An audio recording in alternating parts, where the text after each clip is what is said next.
Subscribe to our YouTube channel and press the bell icon to get the latest updates. आज राधा अष्टमी भी है। ये अवसर आज के इस दिन को और भी पुनीत बनाता है।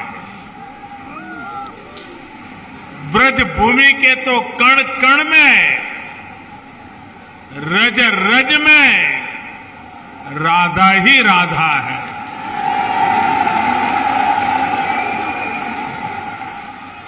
मैं आप सभी को और पूरे देश को राधा अष्टमी की हार्दिक बधाई देता हूं। हमारा सौभाग्य है कि विकास के इतने बड़े कार्यों की शुरुआत आज इस पवित्र दिन से हो रही है। हमारे संस्कार है कि जब कोई शुभ कार्य होता है तो हमें अपने बड़े अवश्य याद आते हैं। मैं आज इस धरती के महान सपूत स्वर्गीय कल्याण सिंह जी की अनुपस्थिति बहुत ज्यादा महसूस कर रहा हूं। आज कल्याण सिंह जी हमारे साथ होते तो राजा महेंद्र प्रताप सिंह राज्य विश्वविद्यालय और डिफेंस सेक्टर में बन रही अलीगढ़ की नई पहचान को देखकर बहुत खुश हुए होते और उनकी आत्मा जहां भी होगी हमें आशीर्वाद देती होगी। साथियों, भारत का हजारों वर्ष का इतिहास ऐसे राष्ट्रभक्तों से भरा है जिन्होंने समय समय पर भारत को अपने तप और त्याग से दिशा दी है। हमारी आजादी के आंदोलन में ऐसे कितने ही महान व्यक्तित्वों ने अपना सब कुछ खपा दिया, लेकिन ये देश का दुर्भाग्य रहा कि आजादी के बाद ऐसे राष्ट्र नायक और राष्ट्र नायिकाओं की तपस्या, इस तपस्या से देश की अगली पीढ़ियों को परिचित ही नहीं कराया गया। उनकी गाथाओं को जानने से देश की कई पीढ़ियां वंचित रह गई। 20वीं सदी की उन गलतियों को आज 21वीं सदी का भारत उन गलतियों को सुधार रहा है। महाराजा सुहेल देव जी हो, दीनबंधु चौधरी छोटूराम जी हो, या फिर अब राजा महेंद्र प्रताप सिंह जी, राष्ट्र निर्माण में इनके योगदान से नई पीढ़ी को परिचित कराने का ईमानदार प्रयास आज देश में हो रहा है। आज जब देश अपनी आजादी के 75 वर्ष का पर्व मना रहा है, आजादी का अमृत महोत्सव मना रहा है, तो इन कोशिशों को और गति दी गई है। भारत की आजादी में राजा महेंद्र प्रताप सिंह ने उनके योगदान को नमन करने का ये प्रयास ऐसा ही एक पावन अवसर है। साथियों, आज देश के हर उस युवा को जो बड़े सपने देख रहा है, जो बड़े लक्ष्य पाना चाहता है, उसे राजा महेंद्र प्रताप सिंह जी के बारे में अवश्य जानना चाहिए, अवश्य पढ़ना चाहिए। राजा महेंद्र प्रताप सिंह जी के जीवन से हमें अदम्य इच्छा शक्ति, अपने सपनों को पूरा करने के लिए कुछ भी कर गुजरने वाली जीवटता आज भी हमें सीखने को मिलती है। वो भारत की आजादी चाहते थे और अपने जीवन का एक एक पल उन्होंने इसी के लिए समर्पित कर दिया था। उन्होंने सिर्फ भारत में ही रहकर और भारत में ही लोगों को प्रेरित नहीं किया, बल्कि वो भारत की आजादी के लिए दुनिया के कोने कोने में गए। अफगानिस्तान हो, पोलैंड हो, जापान हो, दक्षिण अफ्रीका हो, अपने जीवन पर हर खतरा उठाते हुए वो भारत माता को बेड़ियों से आजाद करने के लिए जुटे रहे, जी जान से जुटे रहे, जीवन भर काम करते रहे। मैं आज के युवाओं से कहूंगा कि जब भी मेरे देश के युवाएं, मेरी इस बात को गौर से सुनिए, मैं देश के युवाओं को कहूंगा कि जब भी उन्हें कोई लक्ष्य कठिन लगे, कुछ मुश्किलें नजर आए, तो मेरा आपसे अनुरोध है वो आप राजा महेंद्र प्रताप सिंह जी को जरूर याद करना, आपका हौसला बुलंद हो जाएगा। राजा महेंद्र प्रताप सिंह जी जिस तरह एक लक्ष्य, एक निष्ठ होकर भारत की आजादी के लिए जुटे रहे, वो आज भी हम सबको प्रेरणा देता है। और साथियों, आज जब मैं आपसे बात कर रहा हूं तो मुझे देश के एक और महान स्वतंत्र सेनानी, गुजरात के सपूत श्यामजी कृष्ण वर्मा जी का भी स्मरण हो रहा है। प्रथम विश्व युद्ध के समय राजा महेंद्र प्रताप जी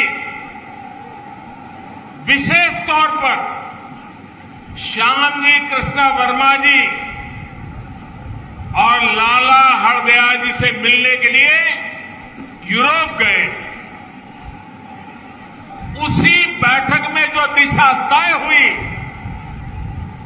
उसका परिणाम हमें अफगानिस्तान में भारत की पहली निर्वासित सरकार के तौर पर देखने को मिला।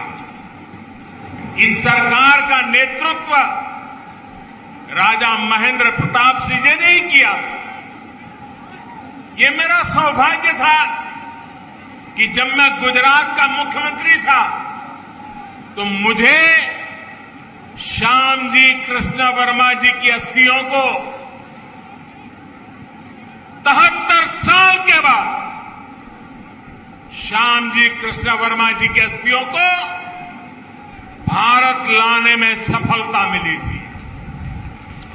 और अगर आप कभी कच्छ जाने का मौका मिले तो कच्छ के मांडवी में श्याम जी कृष्ण वर्मा जी का एक बहुत ही प्रेरक स्मारक है, जहां उनके अस्थि कलश रखे गए हैं। वो हमें मां भारती के लिए जीने की प्रेरणा देते हैं। आज देश के प्रधानमंत्री के नाते मुझे फिर से एक बार ये सौभाग्य मिला है कि मैं राजा महेंद्र प्रताप जी जैसे विजनरी और महान स्वतंत्रता सेनानी के नाम पर बन रही यूनिवर्सिटी का शिलान्यास कर रहा हूं। मेरे जीवन का एक बड़ा सौभाग्य है और ऐसे पवित्र अवसर पर आप इतनी बड़ी संख्या में आशीर्वाद देने आए। जनता जनार्दन के दर्शन करना ये भी शक्तिदायक होता है।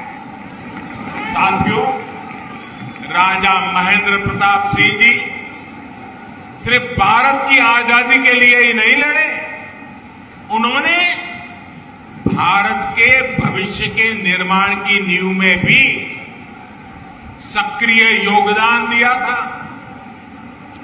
उन्होंने अपनी देश विदेश की यात्राओं से मिले अनुभवों का उपयोग भारत की शिक्षा व्यवस्था को आधुनिक बनाने के लिए किया। वृंदावन में आधुनिक टेक्निकल कॉलेज उन्होंने अपने संसाधनों से अपनी पैतृक संपत्ति को दान करके बनवाया। अलीगढ़ मुस्लिम यूनिवर्सिटी के लिए भी बड़ी जमीन राजा महेंद्र प्रताप सिंह जी ने ही दी थी।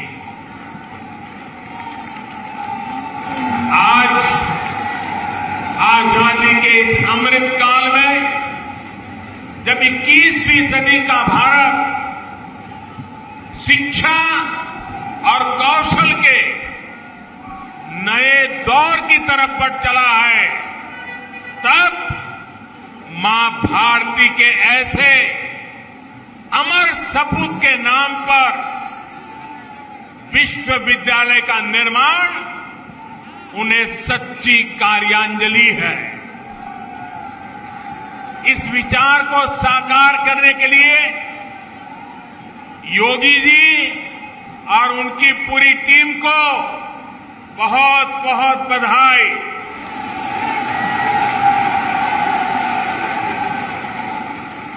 साथियों, ये विश्वविद्यालय आधुनिक शिक्षा का एक बड़ा केंद्र तो बनेगा ही, साथ ही देश में डिफेंस से जुड़ी पढ़ाई, डिफेंस मैन्युफैक्चरिंग से जुड़ी टेक्नोलॉजी और मैन पावर बनाने वाला सेंटर भी बनेगा। नई राष्ट्रीय शिक्षा नीति में जिस तरह शिक्षा, कौशल और स्थानीय भाषा में पढ़ाई इस पर बल दिया गया है, उससे इस विश्वविद्यालय में पढ़ने वाले छात्र छात्राओं को बहुत लाभ होगा।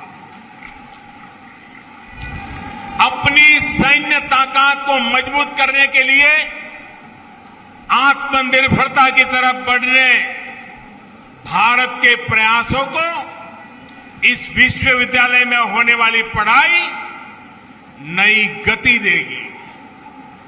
आज देश ही नहीं, दुनिया भी देख रही है कि आधुनिक ग्रेनेड और राइफल से लेकर लड़ाकू विमान, आधुनिक ड्रोन, युद्धपोत, ये सब भारत में ही निर्मित करने का अभियान चल रहा है। भारत दुनिया के एक बड़े डिफेंस इंपोर्टर की छवि से बाहर निकलकर, वरना हमारी छवि यही है, हम डिफेंस के लिए जो भी चाहिए इंपोर्ट करते, बाहर से मंगवाते रहते। आजादी के 75 साल हो गए, हम मंगवाते रहते हैं। इस छवि से बाहर निकलकर दुनिया के एक अहम डिफेंस एक्सपोर्टर की नई पहचान बनाने के संकल्प के साथ आगे बढ़ रहे हैं।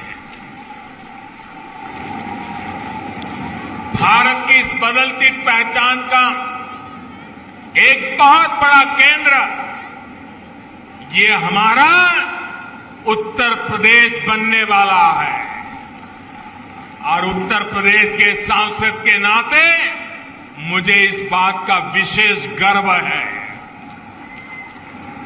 साथियों, थोड़ी देर पहले डिफेंस कॉरिडोर के अलीगढ़ नोड की प्रगति का मैंने अवलोकन किया।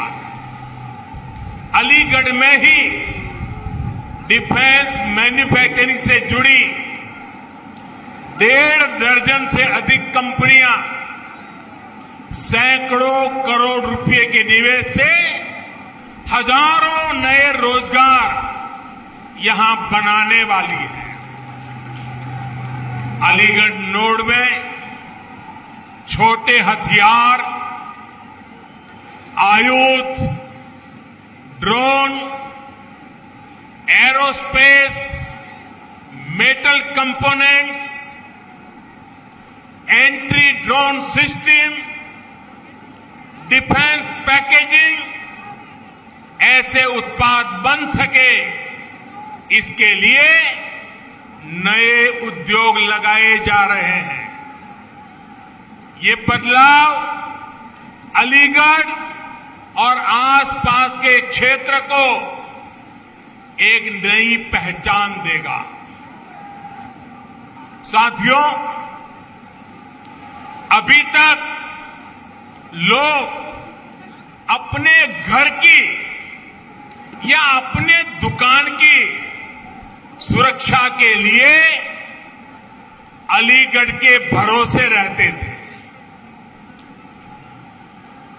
पता है ना, क्योंकि अलीगढ़ का ताला अगर लगा होता था तो लोग निश्चिंत हो जाते थे।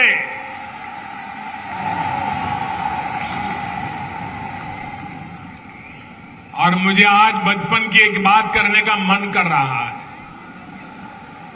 करीब 55-60 साल पुरानी बात है। हम बच्चे थे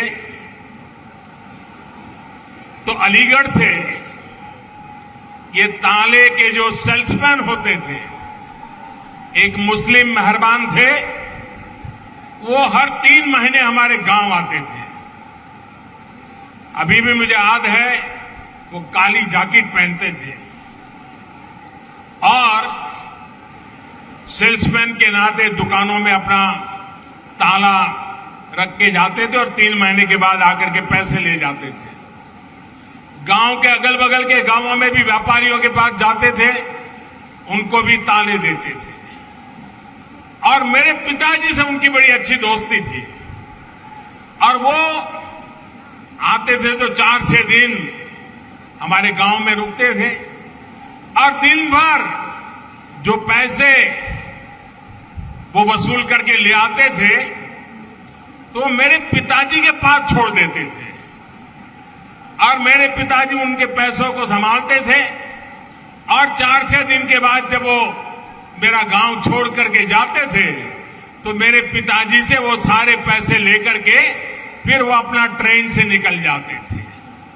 और हमने बचपन में 2 शहरों उत्तर प्रदेश के बड़े परिचित रहे, एक सीतापुर और दूसरा अलीगढ़। हमारे गांव में अगर किसी को आंख की बीमारी में ट्रीटमेंट करनी है तो हर कोई कहता था सीतापुर जाओ, हम ज्यादा समझते नहीं थे, लेकिन सीतापुर शब्द सुनते थे। और दूसरा, इस महाशय के कारण अलीगढ़ बार बार सुनते थे। लेकिन साथियों, अब अलीगढ़ के रक्षा उपकरण भी, कल तक जो अलीगढ़ ताले के जरिए घरों की, दुकानों की रक्षा करता था, वो 21वीं सदी में ये मेरा अलीगढ़ हिंदुस्तान की सीमाओं की रक्षा करने का काम करेगा।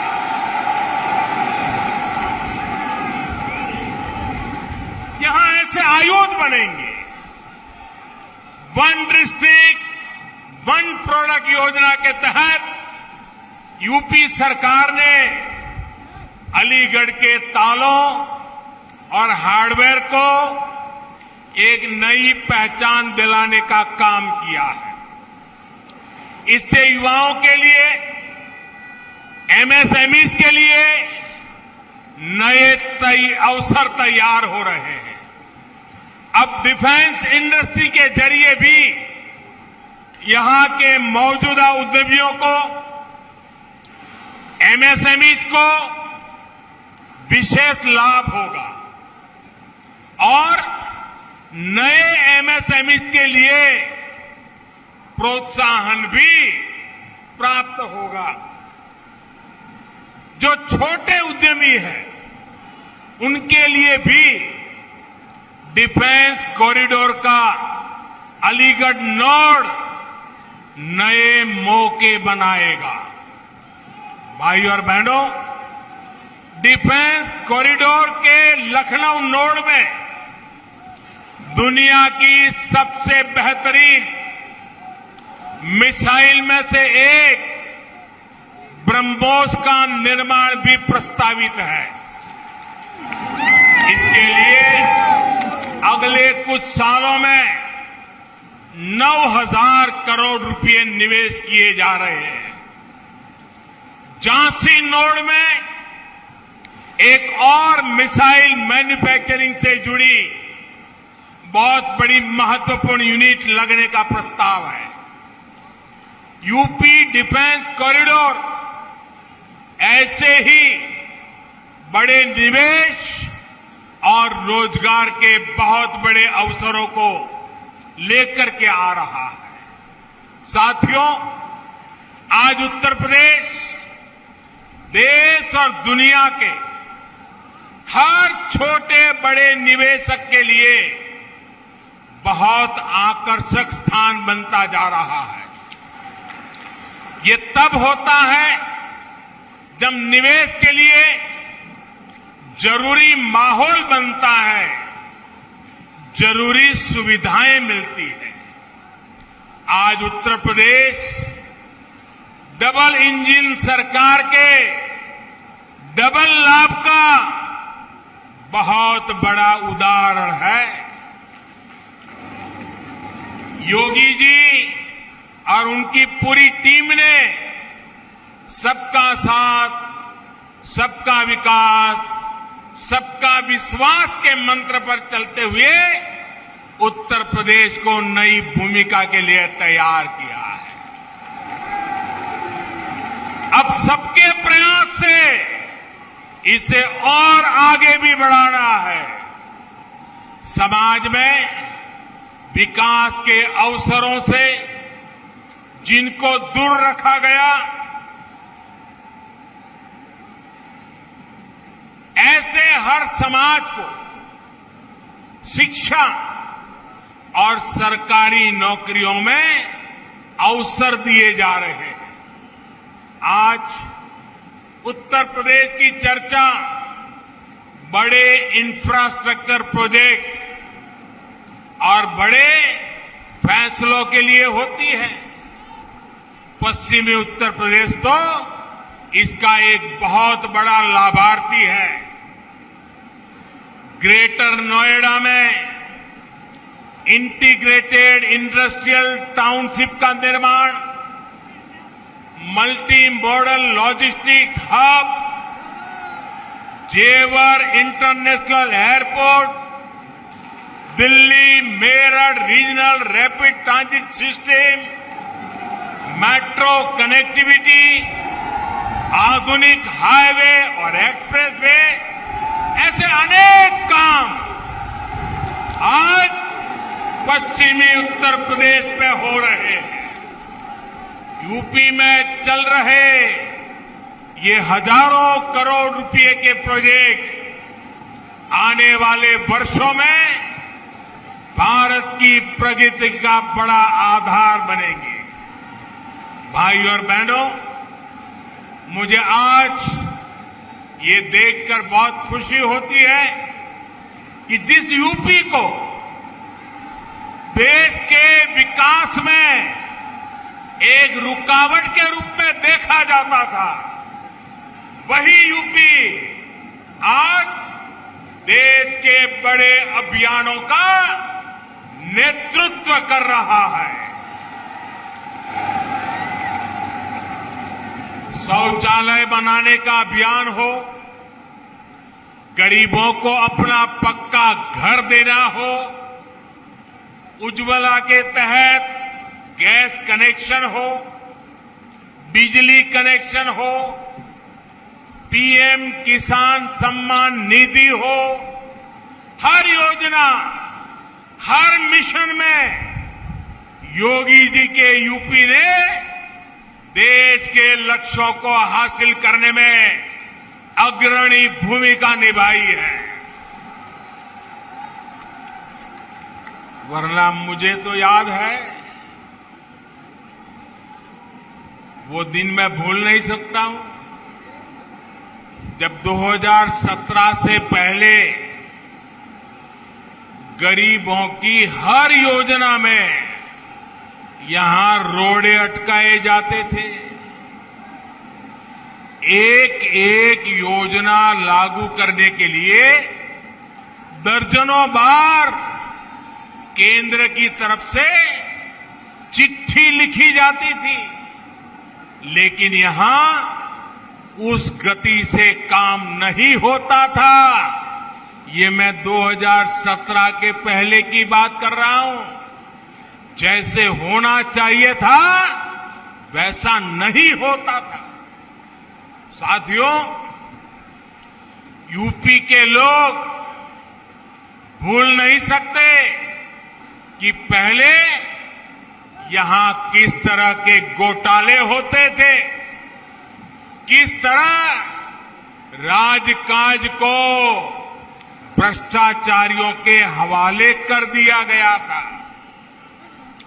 आज योगी जी की सरकार पूरी ईमानदारी से यूपी के विकास में जुटी हुई है।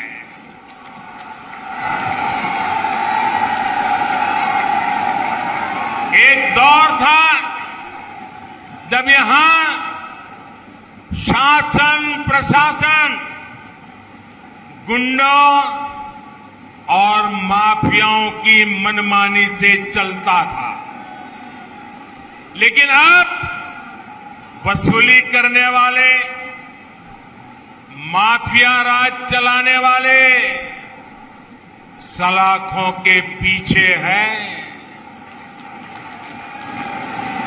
मैं पश्चिम उत्तर प्रदेश के लोगों को विशेष तौर पर याद दिलाना चाहता हूं। इसी क्षेत्र में 4-5 साल पहले परिवार अपने ही घरों में डर करके जीते थे। बहन बेटियों को घर से निकलने में, स्कूल कॉलेज जाने में डर लगता था। जब तक बेटियां घर वापस न आए, माता पिता की सांसें अटकी रहती थी। जो माहौल था उसमें कितने ही लोगों को अपना पुश्तैनी घर छोड़ना पड़ा, पलायन करना पड़ा। आज यूपी में कोई अपराधी ऐसा करने से पहले 100 बार सोचता है।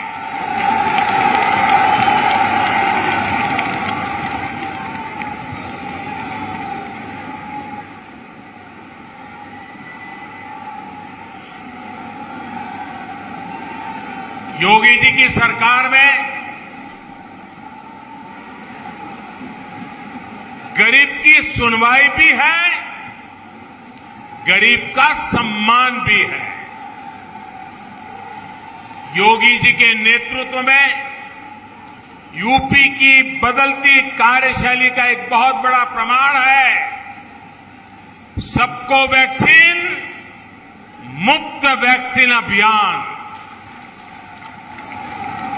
उत्तर प्रदेश अभी तक 8 करोड़ से अधिक टीके लगा चुका है। देश में एक दिन में सबसे ज्यादा टीकाकरण का रिकॉर्ड भी यूपी के ही नाम है। कोरोना के इस संकट काल में गरीब की चिंता सरकार की सर्वोच्च प्राथमिकता है। कोई गरीब भूखा ना रहे, इसके लिए महीनों से मुफ्त अनाज दिया जा रहा है। गरीबों को भूखमरी से बचाने के लिए जो काम दुनिया के बड़े बड़े देश नहीं कर पाए, वो आज भारत कर रहा है। ये हमारा उत्तर प्रदेश कर रहा है। साथियों, आजादी के इस अमृत काल में ग्रामीण अर्थव्यवस्था में भी तेजी से बदलाव हो रहे हैं। बदलाव के साथ कैसे तालमेल बिठाना पड़ता है, इसका रास्ता स्वयं चौधरी चरण सिंह जी ने दशकों पहले देश को दिखाया है। जो रास्ता चौधरी साहब ने दिखाया, उनसे देश के खेती मजदूरों और छोटे किसानों को कितना लाभ हुआ, ये हम सभी जानते हैं। आज की अनेक पीढ़ियां उन सुधारों के कारण एक गरिमामय जीवन जी पा रही है। देश के जिन छोटे किसानों की चिंता चौधरी साहब को थी, उनके साथ सरकार एक साथी की तरह खड़ी रहे, ये बहुत जरूरी है। इन छोटे किसानों के पास 2 हेक्टेयर से भी कम जमीन है और हमारे देश में छोटे किसानों की संख्या 80% से ज्यादा है। यानी देश के 10 किसानों के पास जो जमीन है, उसमें 8 किसान ऐसे हैं जिनके पास छोटा सा जमीन का टुकड़ा है। 10 में से 8। इसलिए केंद्र सरकार का निरंतर प्रयास है कि छोटी जोत वालों को ताकत दी जाए। 1.5 गुना एमएसपी हो, किसान क्रेडिट कार्ड का विस्तार हो, बीमा योजना में सुधार हो, 3,000 रुपये की पेंशन की व्यवस्था हो, ऐसे अनेक फैसले छोटे छोटे किसानों को सशक्त कर रहे हैं। कोरोना के इस समय में देश भर के छोटे किसानों के खाते में सरकार ने 1 लाख करोड़ रुपए से अधिक सीधे ट्रांसफर किए हैं। इसमें 25,000 करोड़ रुपए से ज्यादा सिर्फ यूपी के इन किसानों को मिले हैं। मुझे इस बात की खुशी है कि यूपी में बीते 4 सालों में एमएसपी पर खरीद के नए रिकॉर्ड बने हैं। गन्ने के भुगतान को लेकर के भी जो परेशानियां आती थी उन्हें लगातार कम किया जा रहा है। बीते 4 साल में यूपी के गन्ना किसानों को 1,40,000 करोड़ रुपए से अधिक का भुगतान किया गया। आने वाले साल तो यूपी के गन्ना किसानों के लिए नई संभावनाओं के दरवाजे खोलने वाला है। गन्ने से जो इथेनॉल बनता है, बायोफ्यूल बनता है, उसका उपयोग ईंधन में बढ़ाया जा रहा है। इसका बड़ा लाभ पश्चिम यूपी के गन्ना किसानों को भी होने वाला है। साथियों, अलीगढ़ समेत पूरा पश्चिमी उत्तर प्रदेश आगे बढ़े, इसके लिए योगी जी की सरकार और केंद्र सरकार कंधे से कंधा मिलाकर दिन रात मेहनत कर रही है। हमें मिलकर इस क्षेत्र को और समृद्ध करना है। यहां के बेटा बेटियों के सामर्थ्य को और बढ़ाना है और विकास विरोधी हर ताकत से उत्तर प्रदेश को बचाना है। राजा महेंद्र प्रताप सिंह जैसे राष्ट्र नायकों की प्रेरणा से हम सभी अपने लक्ष्यों में सफल हो, इसी कामना के साथ आप इतनी बड़ी तादाद में आशीर्वाद देने आए। मुझे आप सबके दर्शन का सौभाग्य मिला, इसके लिए आपका धन्यवाद भी करता हूं। बहुत बहुत शुभकामनाएं देता हूं। दोनों हाथ ऊपर करके मेरे साथ बोलना है। मैं कहूंगा, राजा महेंद्र प्रताप सिंह, आप दोनों हाथ ऊपर करके बोलेंगे, अमर रहे, अमर रहे। राजा महेंद्र प्रताप सिंह, राजा महेंद्र प्रताप सिंह, राजा महेंद्र प्रताप सिंह, राजा महेंद्र प्रताप सिंह, राजा महेंद्र प्रताप सिंह।